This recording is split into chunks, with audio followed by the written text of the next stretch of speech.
दिन से देख रहे हैं, क्योंकि मैं 90s एरा में ही काम किया हूँ। मैंने जतिन ललित जी के साथ काम किया है और बड़े खूबसूरत गाने बने हैं। और समीर जी ने लिखा था उस वक्त भी और लिखते हैं। और अलका जी को मैं तब से जानता हूँ, जतिन ललित जी के ज़माने से। और अभी मैं अलका जी के साथ 15 साल से जुड़ा हूँ। मैं उनको मैनेज भी कर रहा हूँ, मेरी कंपनी कर रही है। और आनंद मिलिंद जी भी मेरे कंपनी में ही हैं। तो जब म्यूज़िक लेवल शुरू हुआ था तो हमने डिसाइड किया था कि मैं अच्छे अच्छे गाने करूँगा। और पहले 2 गाने रिलीज़ हुए थे, जो एक डांसिंग नंबर थे और एक दूसरा लव सॉन्ग था। फाइनली आनंद मिलिंद जी से डिस्कशन हुआ कि गाना करना है, और समीर दादा से बात हुई और फिर ये डिसाइड हुआ कि 90s फ्लेवर का गाना करेंगे। और मैंने अलका जी को रिक्वेस्ट किया कि आप हमारे कंपनी में गाएंगे तो बहुत अच्छा लगेगा। तो उन्होंने तुरंत हाँ बोल दिया। इनफैक्ट 2 गाना उन्होंने किया है। अभी एक नेक्स्ट सॉन्ग हम रिलीज़ कर रहे हैं उदित नारायण जी के साथ में। बस नहीं, थोड़ा तुरंत ही बोला था। और फिर मेरे फ्रेंड हैं मकरन जी, बहुत ही अच्छा है, मैं उनको जानता हूँ। मैं हमेशा बोलता हूँ कि मकरन जी जब आप गाते हैं ना तो आप एकदम नाभि से गाते हो, मतलब इतनी खूबसूरत आवाज़ है। किशोर दा को फॉलो करते हो तो मकरन जी और अलका जी का कॉम्बिनेशन बना। आनंद मिलिंद जी ने बहुत ही अच्छा म्यूज़िक कंपोज किया और समीर जी ने लिखा, तो जाके ये गाना तैयार हुआ। और गाना बहुत अप्रिशिएट कर रहे हैं लोग, बहुत अच्छा चल रहा है। मोर देन 1 मिलियन क्रॉस कर गया है। होपफुली और अच्छा होगा। Thank you. Alka ji, it's so mesmerizing to hear you sing all the time. How nostalgic was it for you to be taken back, transported back to the 90s by singing this melody? Yeah, it was very nostalgic because सबसे बड़ी खुशी मुझे ये थी कि I am working with the same team. Anand Milind, Sameer ji, and of course Makan ji was a new entry in the team.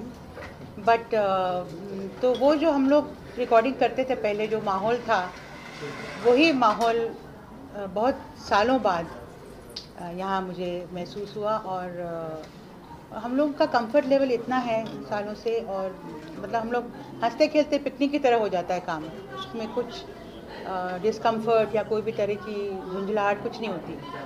तो it was very very nostalgic and I hope ये सिलसिला चलता रहे। समीर जी, जब आप industry में आए थे, ऐसा एक सपना देखा था कि एक दिन आपका नाम Guinness book of world records में आ जाएगा? मैं तो सबसे पहले डर रहा था कि नीरज कहीं ये नहीं बोल दे कि मैं बचपन से आपके गाने सुनता आ रहा हूँ। और अच्छा हुआ तुमने भी ये नहीं बोला, नहीं तो बड़ी घबराहट होती, उम्र का एहसास होने लगता। नहीं, मैंने ये बोला कि जतिन ललित के समय से हम लोग एक दूसरे को जानते हैं। बिल्कुल, कभी नहीं सोचा था ज़िंदगी में। गिनीज बुक की तो बात छोड़ो, मैं तो यहाँ केवल एक गाना लिखने का सपना लेके आया था कि अगर एक गाना लिखूँ और रेडियो सिलोन में बज जाए तो मैं समझूंगा यार मेरी ज़िंदगी में जो अचीव करना था मैंने कर लिया। और जो कुछ किया मैंने नहीं किया, कोई और ताकत थी जिसने करवा लिया। और हम सारे लोग जो हम क्रिएटर्स होते हैं, हमारी सारी बात जो है वो सब उस पर डिपेंड करती है। इसीलिए लोग बोलते हैं कि वी आर गॉड गिफ्टेड। तो कहीं वही करवाता है और उसने करवा लिया, सब हो गया। मैं तो ज़िंदगी में कोई कुछ एक्सपेक्टेशन थी ही नहीं मुझे। मैं बिना लक्ष्य के आगे बढ़ रहा था, केवल एक ही जुनून था कि मुझे काम काम और काम करना है। नीरज ने जब रिक्वेस्ट किया आपके म्यूज़िक के लिए तो बहुत खुशी हुई। और आनंद मिलिंद और अलका और हम लोग जब जुड़ते हैं तो ऐसा नहीं लगता काम करने के लिए जुड़ते हैं। काम तो हम लोग 5-10 मिनट करते होंगे, 1.5 घंटे तो गपशप होती है। इतनी सारी यादें हैं, इतनी सारी बातें हैं कि कहानी के बाद कहानी, कहानी के बाद कहानी चलती रहती है। मकरन जी की आवाज़ सुन के मैंने इनके स्टेज परफॉर्मेंस के बारे में बहुत कुछ सुना था, मगर पहली बार इनको यहाँ गाते हुए देखा और जब ये गाना मैंने सुना तो मैं बहुत खुश हुआ। एक सबसे अच्छी बात जो इनकी लगी कि जो भी इनकी आवाज़ है, जिस तरह की भी इनकी आवाज़ है, उसको इन्होंने दिल से गाया है। आपको देख के वीडियो में लगता है उन्होंने एक एक शब्द को, पूरी कंपोजिशन को एंजॉय किया है। तो जो काम आप एंजॉय करके करते हो, काम अच्छा ही होता है।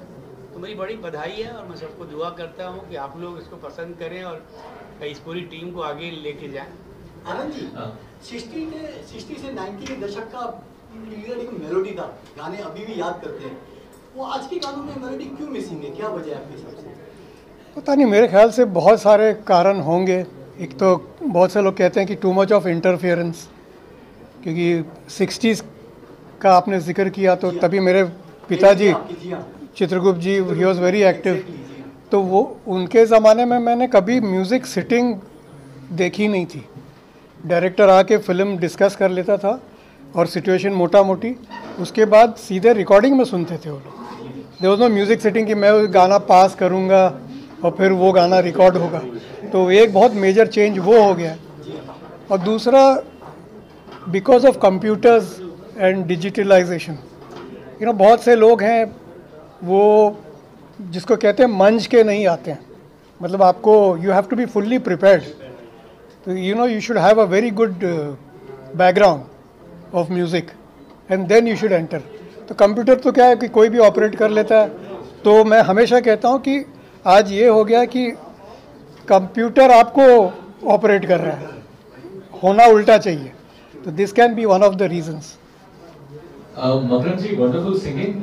किशोर दा का कितना छाप है आपके हिसाब से इस गाने में? बस ये गाना जब मैंने गाया तो मैंने पूरा ओन वॉइस बोलते हैं ना, आपको वो नज़र आएगी, लेकिन मैं जब स्टेज में गाता हूँ तब किशोर दा की वॉइस में गाता हूँ, गाने की कोशिश करता हूँ, क्योंकि किशोर दा का गाना गाने के लिए मुझे 10 जन्म लेने पड़ेंगे। लेकिन मेरी कोशिश रहती है हमेशा कि किशोर दा के स्टाइल में योडलिंग करूँ या करूँ। लेकिन ये गाना जो जब दिया और इतनी अच्छी टीम मिली, एक मेरा जो सपना था तो स्टेज पे गाता था, और समीर जी, आनंद मिलिंद जी और अलका जी, कभी मैंने सपने में भी सोचा नहीं था कि अलका जी के साथ मेरा डुएट होगा। सपने जो देखे थे देखे थे आज सच हो गए, सच हो गए, सच हो गए, सच हो गए। तो वो सच हो गया। और जैसे समीर जी ने बताया कि ये कोई पावर रहती है, ये सब टीम जमा के काम होता है और एक अच्छा काम होता है। बस मुझे खुशी है। और नीरज जी से पहले बात हुई थी, तभी नीरज जी ने बताया था कि आप अच्छा गाते हो, मैं कभी मौका आएगा तो आपको ज़रूर गवाऊंगा। और उन्होंने अप्रोप्रिएट मुझे सिलेक्ट किया और ये मौका मिल गया।